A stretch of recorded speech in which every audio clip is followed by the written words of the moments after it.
Hello students, स्वागत करते हैं आपका हमारे यूट्यूब चैनल एएसएससी एजुकेशन पर। आज हम पढ़ने वाले हैं 12th class chemistry chapter unit number 8 carboxylic अम्ल, एल्डिहाइड एवं कीटोन्स।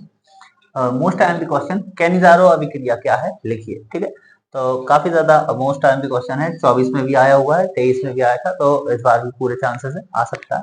तो कैनिजारो अभिक्रिया क्या है? तो बेंजल्डिहाइड को 45% NaOH के साथ गर्म करने पर सोडियम बेंजोएट प्राप्त होता है। लेकर चलते हैं बेंजल्डिहाइड, NaOH के साथ गर्म करते हैं इसको। ठीक है, यानी कि बेंजल्डिहाइड की क्रिया होना है NaOH के साथ और प्राप्त होना है सोडियम बेंजोएट। ठीक है, तो सीधा सा है, क्या क्या किया जाए? सबसे पहले बेंजल्डिहाइड, तो बेंजल्डिहाइड एल्डिहाइड यानी कि CHO, और बेंजल्डी बेंजीन बेंजीन बेंजीन तो यानी कि इसके साथ हमें जोड़ना है CHO के साथ बेंजीन लगना है।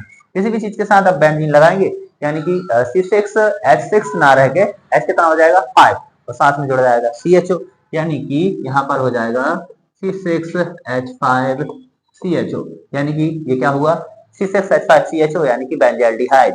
बेंजीन होता है C6H6, लेकिन किसी भी चीज को जब जोड़ना है तो एक H प्रतिस्थापित होता है, अपनी जगह छोड़ता है और साथ में जुड़ जाता है कोई भी XYZ चीज है। तो बेंजल्डिहाइड को NaOH के साथ हमको रिएक्ट कराना है और प्राप्त होगा क्या? Sodium benzoate. अब इस रिएक्शन को अगर इस तरीके से चले तो कैसे भी किया ही नहीं जा सकता है। तो इस पर ट्रिक काम करती है, यहाँ याद रखना है कैनिजारो, कैनी से मतलब कैन, कैन समझ लेते हैं, कोई भी कैन है किसी भी तरह का बर्तन, तो कैन में दूध रखते हैं अमूमन। ठीक है, तो देखते हैं कैन में कितना दूध जाएगा, तो 2 लीटर। याद रखना है कितना? 2। तो यहाँ पर बैलेंसिंग के लिए सबसे पहले लगेगा 2, यानी कि अब C6H5CHO ये कितने कितने हो गए? 2 बार हो गए। तो हमें सिंपली बस इस तरफ क्या करना है, सबसे पहले C6H5 इसको 2 बार लिख लें, C6H5 प्लस C6H5 कितने बार हो गए? 2 बार। 2 लगाने से कैन में कितना जाएगा? 2, तो क्या चला गया? C6H5 2 बार हो गए। अब कौन है? C, फिर H, फिर O। सिंपली सभी को 2 बार लिखना है। तो C कितने बार लिखी जाए? 2 बार। यहाँ पर भी C और यहाँ पर भी C। अब है H और फिर O। मैन यही याद रखना है, H पहले है, इसको लिखना है, 2H लिखना है, लेकिन ये एक साथ लिखेंगे हम इस तरफ, तो हो जाएगा H2।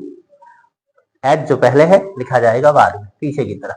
यहाँ कौन बचा है? O। O कितने हैं? यहाँ 2 है, हर चीज 2 है। C6H5 1, C यानी कि 2, फिर H3 और O कितने? 4 चीजें हैं यहाँ पर। ठीक है, तो C6H5 को 2 बार लिखा, फिर C की बारी, तो C को कितने बार लिख लिया? 2 बार। इसके बाद बचा है H और O, तो H को यहाँ नहीं लिख देना है।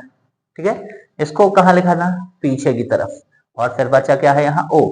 H को दोनों एक साथ H2, ठीक, और O को तोड़कर, तो यहाँ हम 2 बार लिखेंगे डबल O। अब बचा क्या है? ये सारी चीजें 2 बार लिखी जा चुकी है, कंडीशन अभी बैलेंस्ड है, बट अभी ये दोनों चीजें इस तरफ एक्स्ट्रा हैं, तो इन दोनों को यहाँ ले जाना। तो सिंपली Na और आगे पीछे पीछे की तरफ क्या है? OH। ठीक है, Na और OH। ठीक है, Na सोडियम अलग कर दें, OH अलग कर दें, ऑल को अलग करें, यहाँ जोड़ देंगे Na और पीछे जोड़ देंगे OH। हो गया कंप्लीट। ठीक है, तो क्या बन गया? बेंजल्डिहाइड को NaOH के साथ 45% NaOH के साथ गर्म करने पर क्या प्राप्त होता है? Sodium benzoate. सोडियम बेंजोएट 1 2 3 इस तरह से सोडियम बेंजोएट प्राप्त होता है। ओके, और यही कैनिजारो अभिक्रिया कहलाती है। ओके, तो ट्रिक क्या है इसके लिए कि कैन में कितने लीटर दूध जाएगा या कैन में कितना जाएगा? तो 2 जाएगा। आगे लगाएं 2, C6H5 को 2 बार लिखें, C को 2 बार लिखें, H को पहुंचाए पीछे H2, और O को इसी तरफ लिखें लेकिन डबल बार। O2 नहीं लिख देना है, कैसे लिखना है? C O, और फिर यहां से Na को आगे लगाएं, OH को पीछे वाले में लगाएं। Okay, thank you.